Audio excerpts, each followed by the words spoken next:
আপু, জি আপনি কি ছাদে একা? জি আমি একা।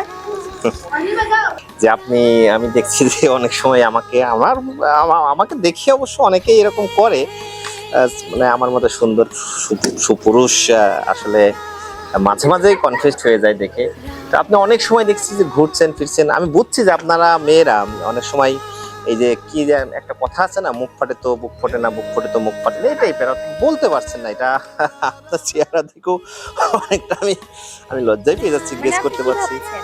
একটা সমস্যা আছে, জি একটা সমস্যা আছে। সমস্যা হচ্ছে আমি অলরেডি, মানে আপনি যেটা ভাবছেন যে আমি অবিবাহিত, আমাকে দেখে ওই রকম ভাবছেন, আমি কিন্তু সেরকম না। আমি বিবাহিত এবং আমার একটা বাচ্চা আছে। আমি আপনাকে পছন্দ করেছি। যেটা বুঝতে পারছি, আপনাকে বলতে হবে না।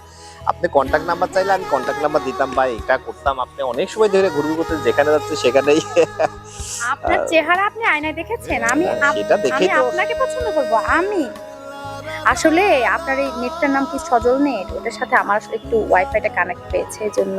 হ্যাঁ, হ্যাঁ তাই নাকি? এখন তো ঠিকই বন্ধ করে দেবেন, ও আচ্ছা, বলাই ভুল হয়েছে। হটস্পট চালু তো। হটস্পট নেবেন তো আগে বললেই তো হয়। এভাবে কি কেউ ঘুরঘুর করে? তোরের মতো ঘুরঘুর করে? আর আমি অন্যের শোনেন, অন্যের আপু শোনেন, অন্যের হটস্পট এগুলো চালু করা ঠিক না, নেওয়া ঠিক না, এগুলো কিন্তু অবৈধ। মানে এতক্ষণ তো ঠিকই আমার পিছে পিছে ঘুরতেছিলেন।